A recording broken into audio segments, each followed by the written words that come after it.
Mic check.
Yeah, no, you look at your notes, it's a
Yes. Okay, got it. Are we ready?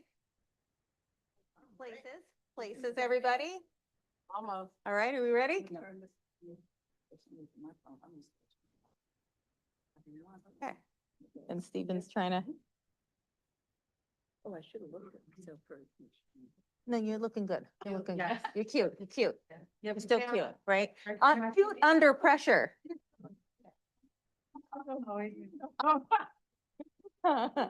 Ready? Yeah. All right, okay? No, I'm not gonna rush. Make sure that the keys are put away. We're all ready. All right, and 3, 2, no, they're already live. Okay, hi, everybody. We are so happy to be here with you today. I'm Natalie Vasquez. I'm the Riverside City College Professional Development Coordinator, and we have with us today some wonderful individuals who are going to help us with our leadership panel discussion. Our panel is all about leading with purpose, women, leadership, and service. And today's event is part of our Classified School Employees Week celebration, brought to you by the Classified Leadership and Success Committee, the Black Faculty and Staff Association, and the Career Center. And so I'm just so excited to have everybody with us, and it's my pleasure to do our introductions. I'm going to read to make sure I get it all right. And then we're going to go ahead and get started, right? And so with us here today, we have, beginning with to my right, Gigi Mandrio-Banks, and Gigi is the CEO and co-owner of Creative Solutions Marketing and Printing, where she has led with entrepreneurial spirit and a commitment to service for over 25 years. A pillar in the local business community, Gigi has held numerous leadership roles in the Chamber of Commerce and volunteers with organizations supporting women and youth. Her journey from graphic designer to business owner showcases the power of determination, service, and community leadership. So welcome, Gigi. We're so happy you're here. Yay! Members of the audience say woot woot. Okay. Next, we have Shirley Coates. Shirley Coates is a dynamic founder and president of the California Society of Extraordinary Women, woo, woo, a nonprofit organization dedicated to empowering women and girls through education and mentorship. With a career spanning corporate leadership and real estate, Shirley has become a recognized force for change, launching the Ignite Leadership Academy to support young women in closing achievement gaps. Her impact has been honored locally and nationally, and she continues to lead with purpose and passion. Let's give it up for Shirley. And certainly not least, but next up is Renee Hill. Renee Hill is the superintendent of Riverside Unified School District, where she champions educational equity, student well-being, and academic excellence through her CARE leadership philosophy. With over 30 years of service in RUSD and experience in both private and nonprofit sectors, Renee brings a powerful lens to systems-level change in education. Her work reflects a deep belief in lifting up every student and fostering excellence across entire communities. Welcome, Renee. Woo! And so we're just like so excited to have you guys here. We've been fangirling for like months. And so, we really want this to be a conversation, just hanging out. Like we like things to be organic and relatable, right? And we're all here just to hear and learn from all of you and, take notes, mental notes for all the things we're going to do with you later, even though you're always here on campus supporting our efforts. So, all right, so with that, I think Malika has the first question, and I believe this question is going to go to all of our panelists, and we're going to pass the microphones along, okay?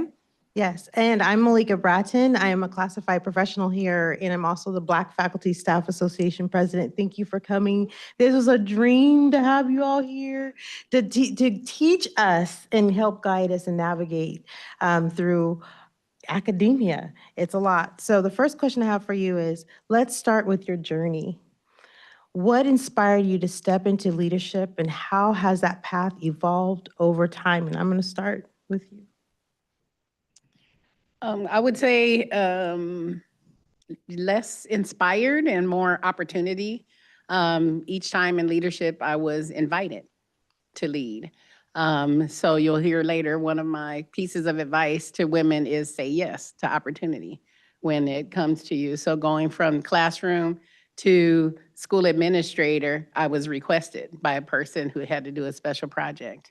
going from, I left the profession, education profession for a while, but going into the private sector, I was invited to apply to a company. And then coming back, I thought I was going to be taking some time off. I was invited to return to the district. So I would say mine is more by invitation, but saying yes to opportunity. Okay, you talked about journey. So I have to say, when you say what inspired me, it was actually, I was inspired by my parents, who actually taught me that I was all of that. That's right. They said that I was the greatest. I was so smart. I was going to do everything, and I believed them. And so I started really young, mentoring young students in the second grade, and when I was only in the third grade, how to read. And then I realized how much I really enjoyed that, helping others. So my journey started all the way back from the third grade of stepping into that leadership position. And that's why this is part of the journey. I always want to mentor to my students and said, self-esteem is so important. So it's hard for you to step in to a leadership role if you don't really believe in yourself. And if you don't have that, I can do it. So that's what led me, and later on, what inspired me was those students that came back to me after years and said, you know, I wouldn't have graduated college if it hadn't been for you. I wouldn't have graduated from high school if it hadn't been for you. So that was my journey, and that was my inspiration to continue in leadership. Okay, good morning. So for me, I think my parents, since I was little, saw that I was a leader.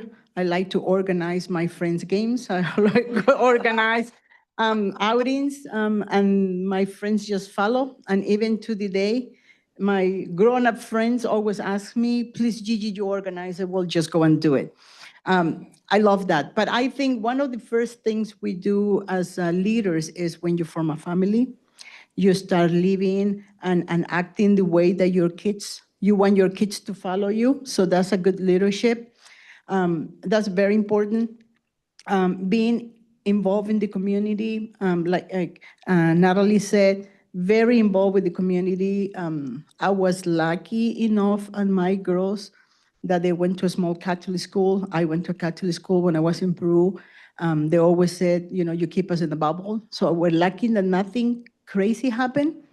But there's so much happening in our community these days. So my nonprofit that I love to support is Soroptimus, and I belong to Soroptimus International of Corona. And what we do is we help those girls and women that they have struggles in life, that they have dysfunctional families, they have human trafficking. They've been in human trafficking, I mean, horrible situations. So my calling is to help those girls and women to do better for themselves. Everything is possible. And like Dr. Hill said, is when the opportunity comes, say yes, you're prepared. And if you don't know, you'll learn. It's just more important. We can teach you the trade, but we can't teach you to be passionate and wanting to be better for yourself. Okay, go ahead and hold on to that microphone. That I'm already inspired. I don't know about you guys. I'm taking notes and I have ideas. Okay. All right. So I'll start with question number 2. What does leading with purpose mean to you personally and professionally? If you want to go ahead and start, Gigi. Sure.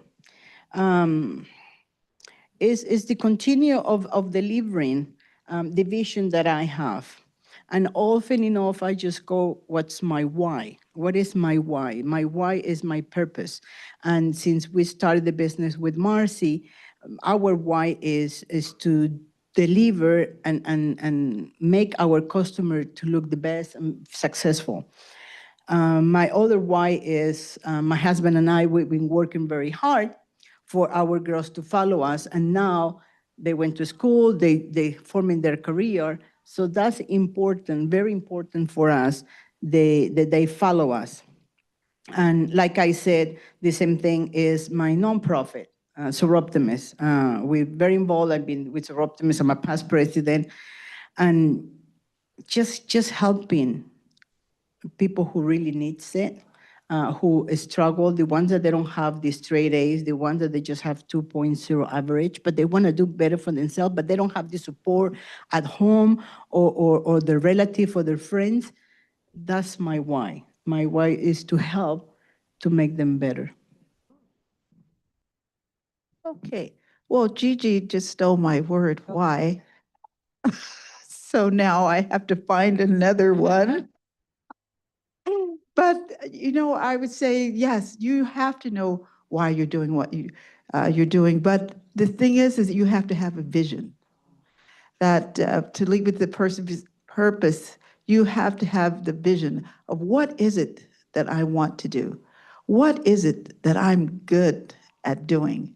Because sometimes we're what sometimes is called mission shift. You think that you have a mission and then you see another opportunity and that may look good and you said, oh, that one, I can get more grants if I do this one, or I can do this. I can make, I can, whatever it is, you might jump from one thing to the other if you don't have a vision that helps you to lead. And that is your why, that you really need to understand what is it that I'm good at it. Don't go after what makes the most money, because I always say that the money will come if you follow your vision. If you've sat down and actually you have map it out and say, this is what I want to do with my life. This is the impact that I want to make as a leader. This is the legacy I want to lead. And that, when you stick with that, you will find your purpose, you'll stay with it, you'll be successful, you'll build a legacy.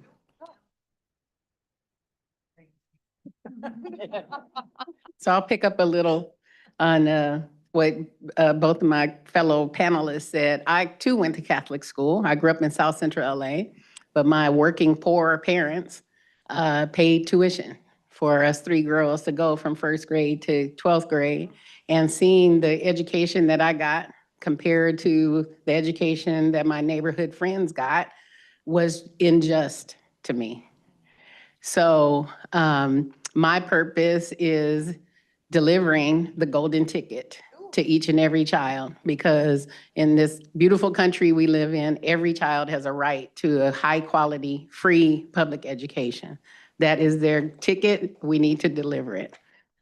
And so I speak often about the core business of the district because, when you're having coffee with your friends, everybody thinks they can teach, everybody thinks they can run a school, everybody thinks they can do better. But teaching children is difficult. You have to know have a lot of different skill sets, and then apply it to each individual, which is different every time. So I talk a lot about the core business of the district because it's easy, like Shirley said, it's easy to get distracted by the other beautiful things, athletics or music or theater. But our children need to compete on a global economy, and it's tough out there. So I often talk to people about just honoring professional practice as an educator and talk about that more often and more articulately, like other people talk about their businesses. People wouldn't run up into Gigi's business and assume they know how to do it. They come in mine every day, assuming they know how to do it. So I think if we talk about the practices of the profession, then it will make it known that we have a specific skill, a set of specific skills also. Love that. Love that. Professionalism. Come on, professional practice. All right, thank you, Renee. Appreciate that. What I'm hearing is that you lead with a purpose and a vision, and you operate off of this mission. And I want to ask you a little bit about this mission and values to all of the panelists today. Can you share a defining moment in your leadership journey that helped shape your values and mission? So for me, I think it was, as a young leader, hearing people describe balance. You know, how do you balance home life and work life? And I never really tried to balance the two, I hate to say, because I love to work and I'm passionate about work and I'm always in it, but I can also turn it off and be with my family or my friends or do other things when I need to. So in like grappling with that, you know, why was my reaction to that so different than other people seem to be? Where I landed was my view of balance is not like a scale, it's more like a plumb line. So if every day I can live according to my values, and I feel like I've done a good job doing that, then I'm in balance more this way than this way. Okay. And your question was defining the moment in leadership. Can you?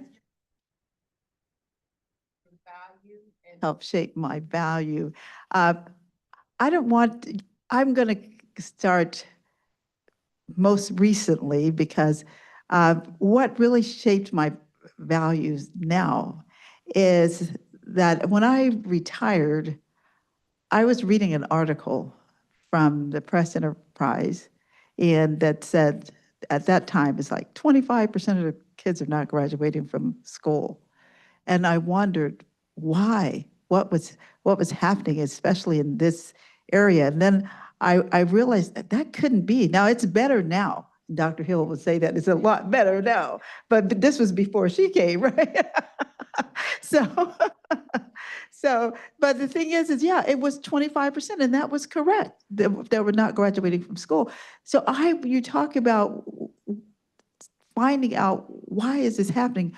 So I called some educators, some people in the community, some friends of mine that were part of the education system, and said, is there anything that we can do to support this?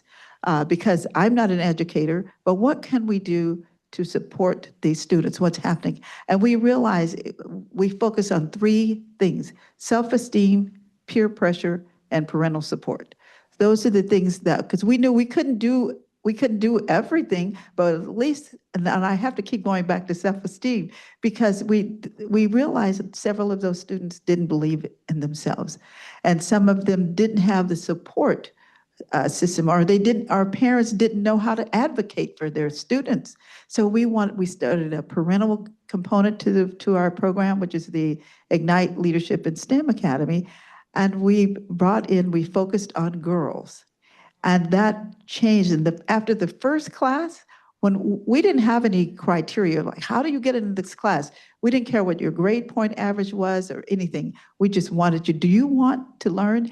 We realized that those students, they excelled. And when they went back into the public school district, they did even better. Those that they were caused to be, thought they were failing, their grades went up. So when that was a turning factor, and I knew, okay, we're on to something here.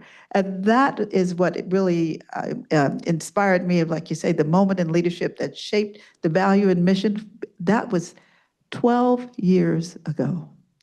And now I have students that are coming back who have now graduated from college. And like I said earlier, they said, I wouldn't have been able to do this. They send me pictures of them standing out in front of the college. Like I just got a picture of a student that just graduated from Spelman. And she said, yeah, I wouldn't have been here without you. And I have parents that are coming to me crying and saying, oh my gosh, what a change this made.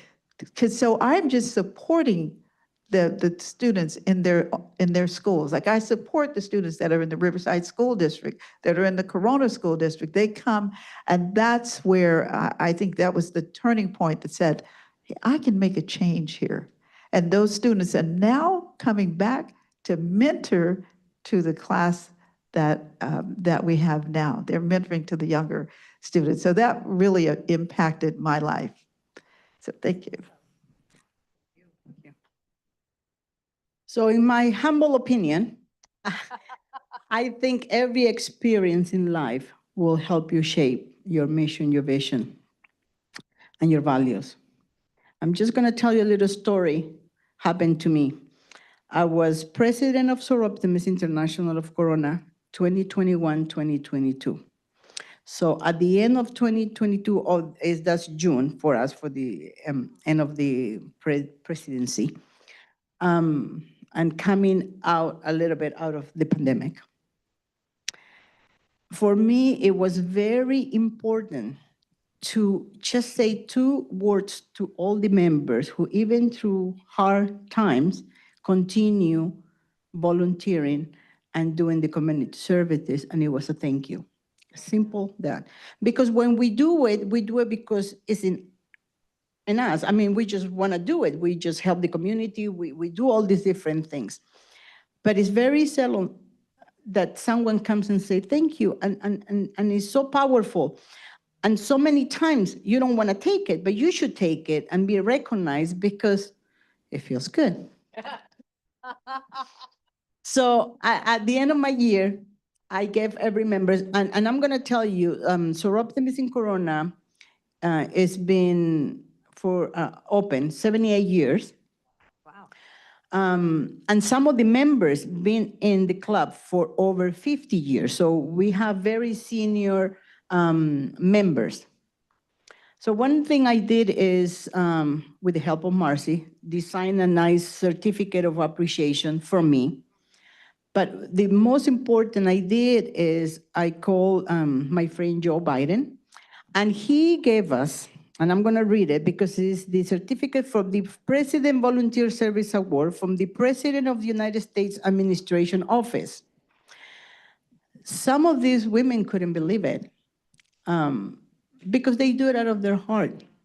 And it's, again, very important to me to say thank you and value them. And in so many years, some of these women have 4,000, 5,000 hours of service. So very important. A lot of them have their certificate on their walls in their offices at home because it was very significant. But for me, it's very important to say thank you.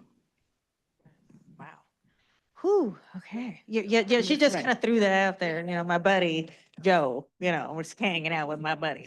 All right, Joe, just Joe, hey, Joe, we got a favor.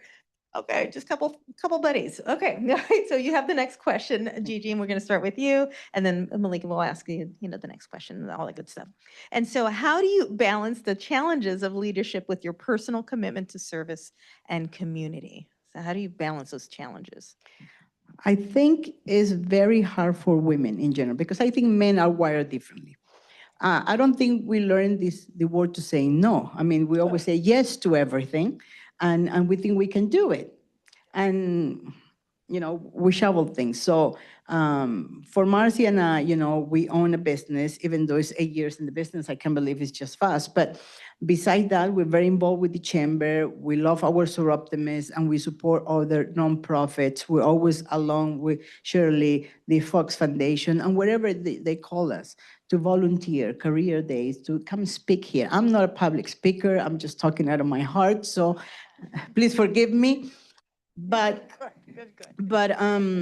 you have to learn, or you just have to find your niche, find the organization, the nonprofit, your calling, and be and dedicate it. Don't dedicate just 50%, 100%. Dedicate 200%. And when you do that, instead of doing 10,000 things, you'll see that you can balance your life much better because it's going to be rewarded every day. Ooh, good stuff. All right, Malika, I think we have a different question for you. Oh, different question. Yeah, you have a Okay. different question. We're mixing it up. We're mixing it We up. got them all started. We got them warmed Yeah. up with the same question. Now we're gonna mix it up. See, we're keeping you guys on your toes. To keep you on your toes. Okay, everybody, Yes. you all right? Okay, you with Try us? to get Okay. you warmed up and get the crowd going. So now, inspiration's happening. Okay, we got- And I'm gonna say yes. That's what I'm gonna get. I'm gonna say yes and be professional practices. I'm gonna let everybody know. And as a public speaker, instructor, part-time, you're doing fabulous. I'm just letting you know. Yeah, Mhm. yeah, all the ones. Say that again. Okay, so as I have for you, Shirley, the next question, okay? As a woman leader, what unique strengths do you feel you bring to the roles, your many roles? And how have you used those to create impact? One of them, you were talking about the mentorship, bringing it back, but how have you impacted? I'm gonna bring this back to you. Well, I think it's important. One reason that I've been able to impact because I've realized my purpose. I understand my vision, and just to relating to something Gigi just said about doing, can you do everything? There is a phrase that says, "You can have it all." I don't know if any of you remember that. They used to say, "You can have it all." Some of you might be too young to hear that, but I'm dating myself. But anyway, I just want to say you can't. You can't have it all. You can be really good, but you can't have it because something is going to go lacking if you try to have it all. So you have to focus on what is it is that I want. And that's when you say what I focused on is mentorship and education. And the thing is when I found the STEM program, when I found the GIS program, I had an opportunity to meet with the CEO of ESRI. We actually sat down in a room and talked about the impact. Do any of you know what GIS is? Okay, see, that's what I mean. It's global information systems, but it actually impacts everything that you do, the school, everything that you do. So we decided that we would start teaching our students GIS, GIS technology, because they said he couldn't find anybody to hire here in the US. He's hiring people from all over the world, and they're right here in Redlands. And I'm like, why? I'm going to create a pipeline so that you can do that. And so that was one of the things I said, okay, I'm going to focus on being the best for my students and being the best for the organization, the Society of Extraordinary Women is, of course, our organization, and being the best. And oh, I just want to say something, so I'm going to name drop too. Since Gigi just name dropped Joe, I'm going to name drop Kamala. Yes, we received an award from her office for the Society of Extraordinary Women and all the work that we had done to impact the lives of students. So I am very proud of that. So that's when you say the purpose. I don't get off of that purpose. Everything that we do is towards our purpose and our leadership and our mentorship. So some things I have to say no to because it doesn't align with my vision. I can support some other things, but I can't get involved with this. I can't be on every board that I'm asked to be on.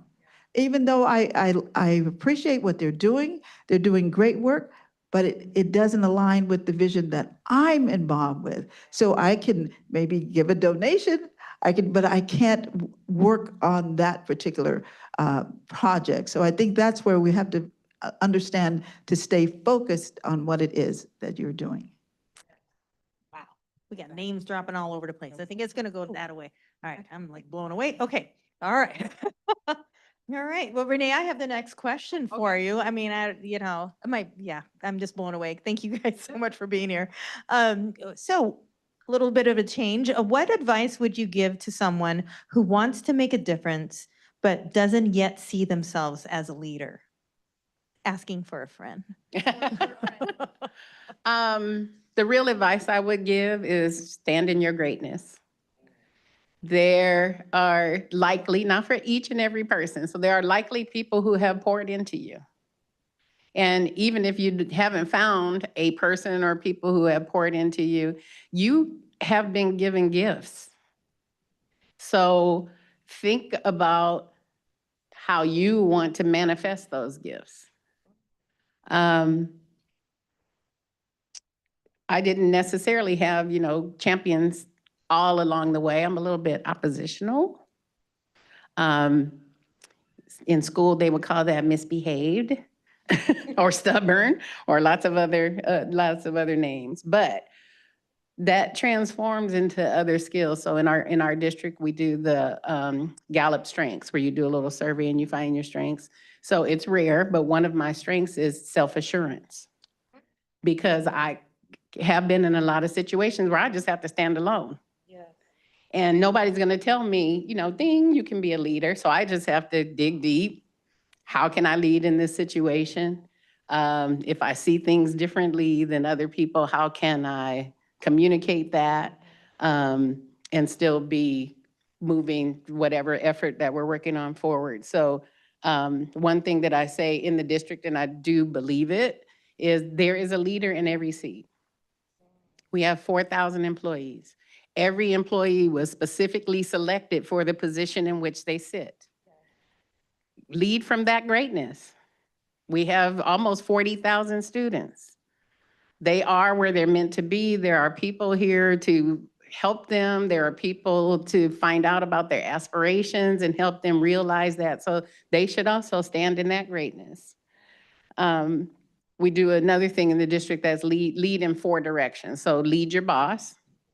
Now, certain ways you got to do it, but you can lead your boss, lead yourself, lead your team, and lead your peers.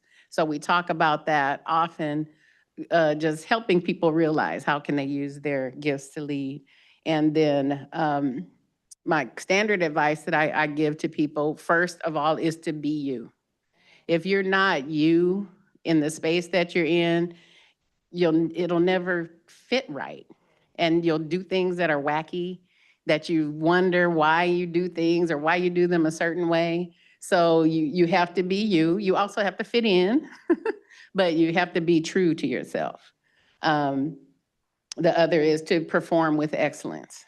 So if you out there being you, but what you do ain't all that great, well, you got to get right. Get right with that. So be you, perform with excellence, and say yes. Ooh, so you're pouring into a couple people right Yeah. now. So I felt that. I felt that. Thank you.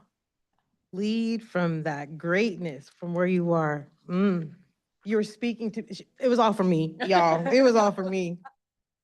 I have the next questions for Gigi first, and then we're going to open it up. How do you handle resistance, setbacks, or being underestimated? And what keeps you going? For a friend, for a friend. Underestimated. You're talking to a Latina with big accent, an immigrant. So it's gonna happen, and it happened before, and you just have to show them that you're better. Stand tall, even though I'm short, and show them. One of the things I always like to tell a little story, and I'm sure resilience with a lot of people is, you refinance a house, you buy a car, you go shopping, especially when you ask for credit cards and things like that. So my husband is a workaholic. So I normally go ahead if we're going to buy a car. This example was going to buy a car for my 16-year-old. I got pre-qualified letter from the Bank of America. And sometimes the dealer have better interest, but you just get your letter, be prepared. So actually it was better than the interest that the dealer was giving us at the time. So we go into the financial department to sign the paperwork. And this lady, he given the papers to my husband to sign. And he did this. And then here comes the other paper and did this. So finally he said, she's the one buying the car. Her credit score is much better than mine. And we said this, I have 2 daughters. They look very much like me, Latinas. My husband is white and has a cute accent. He's British, so everybody loves the accent. And it does something that we explain to him that as a woman and minority, it's so many different things in the world that it never crossed his mind being male and white. So just be sure of what you are or who you are, um, be secure who you are. And, the sky is the limit. So I always told my daughters the same thing. Of course, they don't have the accent that I have, but, but you're gonna find that. You're gonna find people who judge you. You're gonna find people who look down at you. You're gonna find people who tells you, no, you can't do that. And guess what? Show them. I'll watch you. Watch me. I can do it. Watch me. And for me, what happens in my life is just give me more power to do better and better and better. The same thing when we started the company. Here is two Latinas doing it, and it's just crazy how much we have grown in 8 years. And be secure. It doesn't matter. Just love what you do. Get up every day, and it doesn't matter what your profession is. As long as you love what you do, you're gonna be successful. There's I don't know how many jobs in the world or titles or professions. They have to be thousands. So it's not just the cookie cutter. You don't have to be a doctor, an architect, an engineer. You can be the best of who you are, doing what you love every day. Shirley, you want me to read the question? Yes. Okay, yes, ma'am. How do you handle resistance, setbacks, or being underestimated, and what keeps you going through all that? Okay, so being underestimated, I think I'll address that first because so many times that, especially in business, like I said, I retired, but I was, especially in Irvine, I was the first African American woman to own an aerospace electronics company. So my office was in Irvine, and we had a supply office on Sky Park Circle. So we were doing really well, but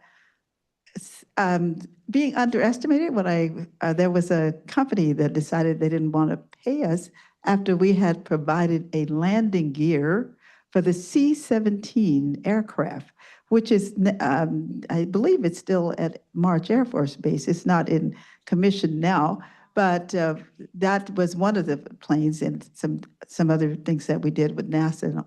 But these people decided that they weren't going to pay. And so I had sent several letters demanding payment. And so I decided that I would just show up. I knew that they were having a board meeting that day. And I came in to talk, and they asked me to send my boss that they weren't going to speak with me. And I said, "Excuse me, gentlemen, I am the boss." Okay. So when you do that, and of course they paid me. So that's the thing is that you have to have the first thing, this is why I talk so much about self-esteem. You have to believe in yourself and believe that you can do it. And that I hear so much individuals say, there's nobody like me. I didn't see anybody doing that like me. There's nobody in the room that looks like me. I say, if you're in the room, you belong in the room. It does, no, and you're quite right. There is no one like you. God didn't make everybody the same. So it doesn't make any difference if they don't look like you be the first and create that. And so, yes, and there will be setbacks. And that's the other thing I want to say. There was, I can say I have the name for my organization, Society of Extraordinary Women, came from saying I had an extraordinary life. Not that everything went so well that I'm like, oh, no problems for me. As a matter of fact, I was very successful at the height of everything, thinking I'm set for life. Look at me. But there had to take another look because I had someone in my company that stole all of my money. What do you call it? Yeah. Embezzled. Thank you. Embezzled several hundreds thousands dollars. And so it caused me a huge setback. I almost had to start over again. So to be able to do that, that's what I knew that I had I can do it attitude. I mean, I could have passed out. I could have, I could have started drinking or whatever. Like, oh my gosh, how could I be at this point now? But I had to fight through. I like, okay, you know what? I did it before. I can do it again. And so that's one of the fortitudes to have, to be able to say, I know that I can do it. I know that I have the power to do it. I have great faith. That is, to me, that's an important part of my life, to really believe and have the faith that these things are going to happen. So all those setbacks that I have had, or any setback in my life, I've been able to deal with it knowing that one of the adages that says, this too shall pass. So you must keep moving. You can't, and I always tell people it doesn't matter how terrible it is. Even, I'm going to say this because this just happened, even if there's a death in your family, and I always say this, I'm not being insensitive, but I say keep your wits about you no matter what happens, because, and this is a personal story, when the first death in my family was my sister, and she was only 37 years old. And I could not believe it because it happened so fast. One day I was talking to her, the next day she was gone. And I lost it. I mean, I couldn't talk to anybody. I couldn't do anything. And you know what? She had 2 children. I lost it so badly, I couldn't even take care of her children because and I know that's not the best thing. Even though you're devastated, I said, everybody of course you can cry. You're going to be sad. You're going to be distraught. But the thing is, you have to keep your wits about you. Even if you're distraught, because you know why? People are behind you while you're grieving, they're stealing. While you're grieving, something else is going on. While you're grieving, so even though you can grieve the loss of a job, the loss of a person, the loss of whatever it is in your life, you still have to keep your wits about you. And that's the best way that I can say that. And then just one other thing, when maybe this doesn't relate to exactly the question, but I can't help that. Well, I'm the oldest one here at the table. Sometimes I get a chance to take a little liberty. But I'm going to say, but I'm just going to say something that Dr. Hill mentioned when she said, people are trying to do, so this doesn't have anything to do with your question. But the thing is that, but I wanted to put this in because she was saying, people try to do her job. And that's the other thing. I want to be sure that we don't leave here today without saying we need to respect people that have achieved a certain level.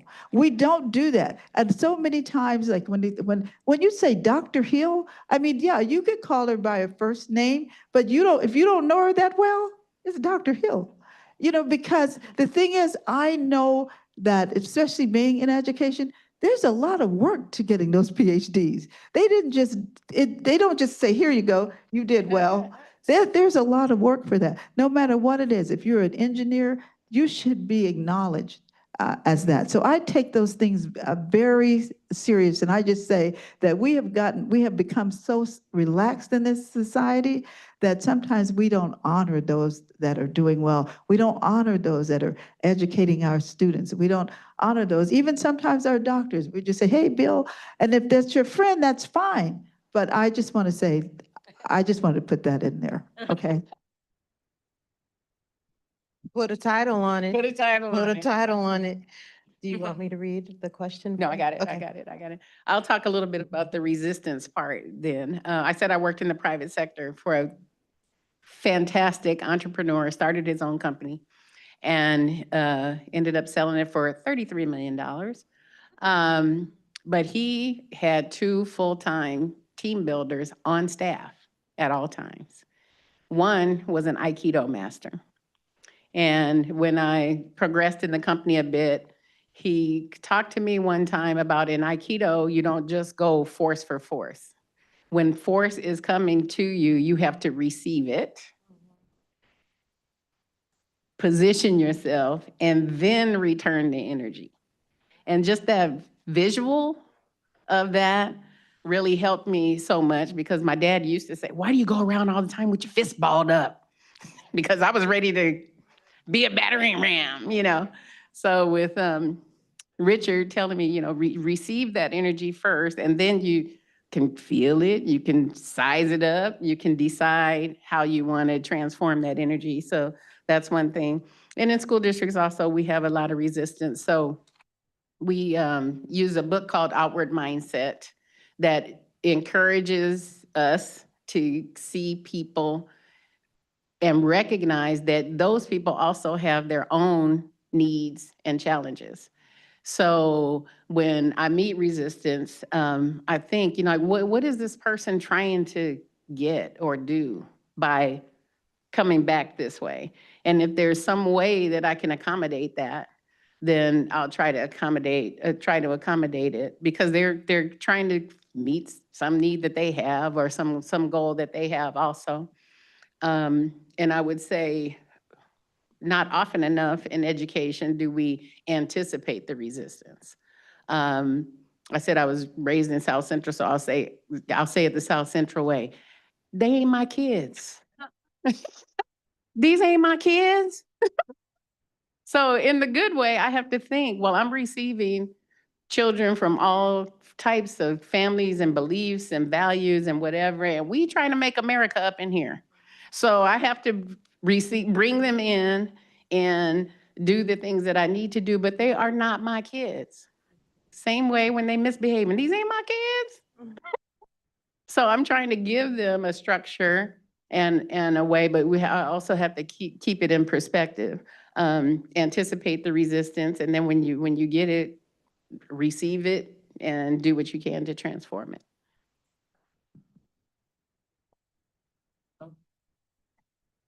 Right, so Sometimes, Yeah.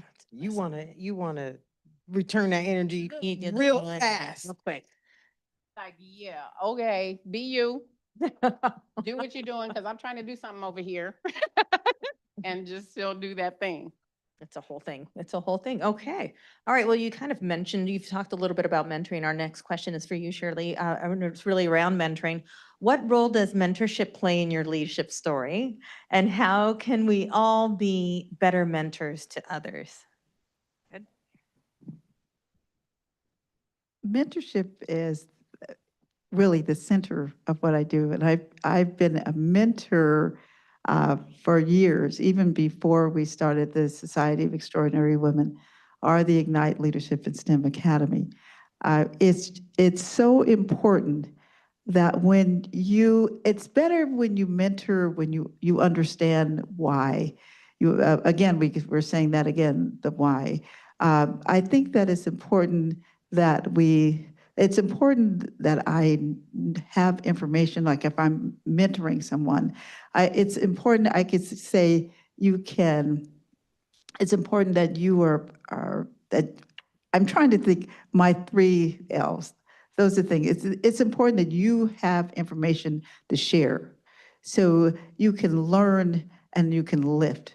You can learn, when I say learn and lift, understand what it is, because you can't mentor if you don't have information to mentor about. You can just say, oh, yes, you could say, you can help them in a personal way, but if you're trying to mentor someone to improve their life, you have to have some knowledge about what that means. So that's why I always say that you want to learn and lift, that you learn about the subject. For instance, when I decided I was going to start the Ignite Leadership in STEM Academy, I actually took a full certificate program from Notre Dame in leadership for nonprofit organizations. So that when so now I give classes in how to start a nonprofit from what I knew. And I mentor those individuals who are starting nonprofits to help them to become better.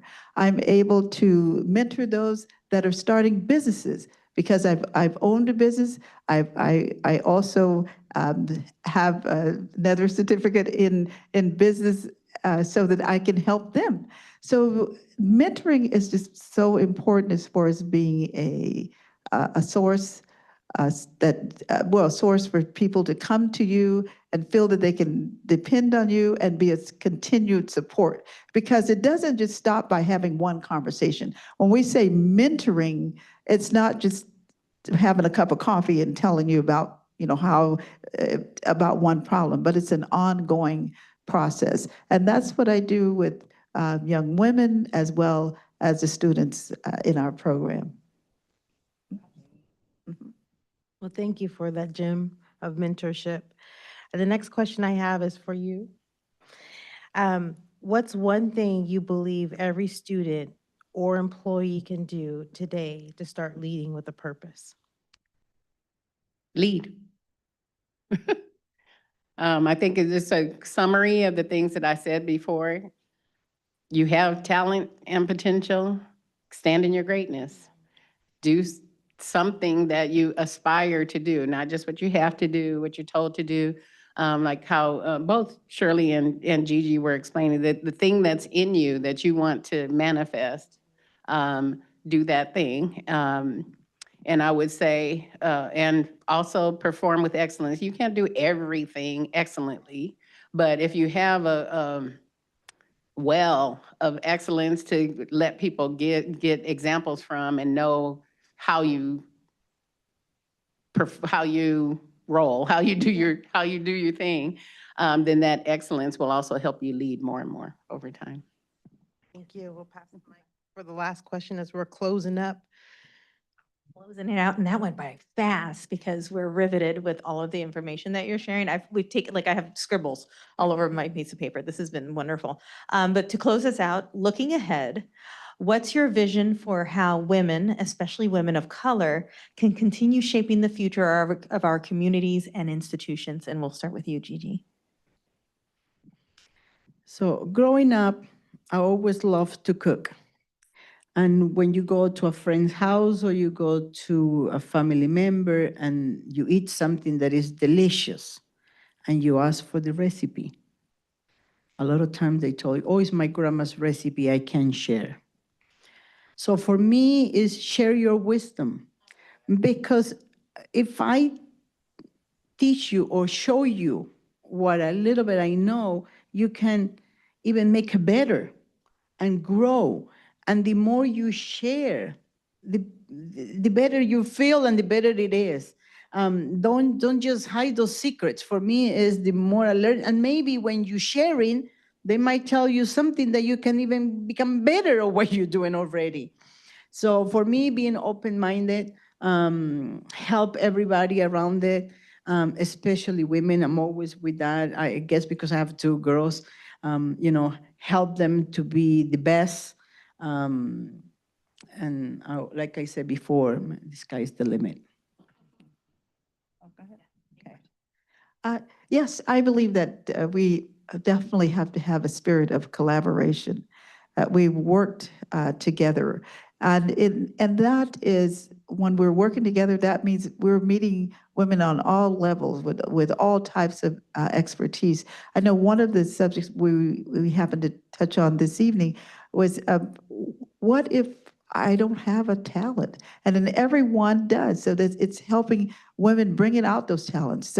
Sometimes it's just like, hey, I know how to make flower arrangements. I know how to make beads, or just like you said, I'm a positive person. We need to pull that out of those individuals, help them to see how that can be a value. I just went to, when I talk about making flowers, there was a lady that just made flowers for her friends, and she was so good at it that she developed her passion at this. Now she has a floral business, and she's making hundreds of thousands of dollars from just from something that she was just doing at her home. And I know all of you have heard of something like that, where they're making cookies or whatever. But that's what we do too in the Society of Organization. We bring women to Society of Extraordinary Women. We bring women together, and we collaborate with each other on different levels, from all walks of life, from different cultures, to help and support them in what they're doing. So I think that definitely we need to do that and help to build one another up.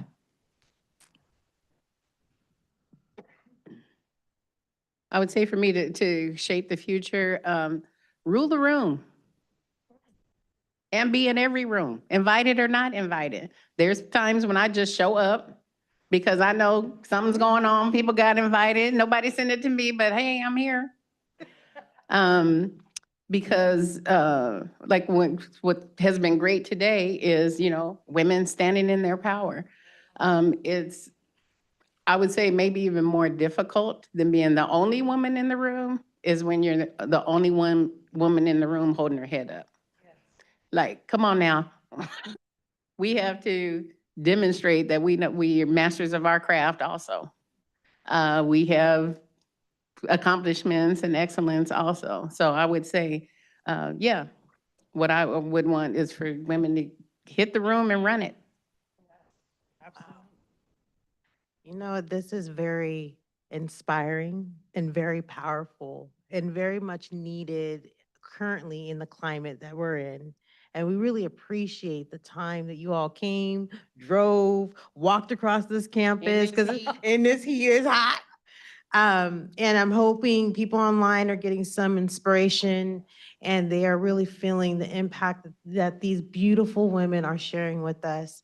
Some great words of wisdom that resonate with your heart. You have something? Hold on. Here, this is me again.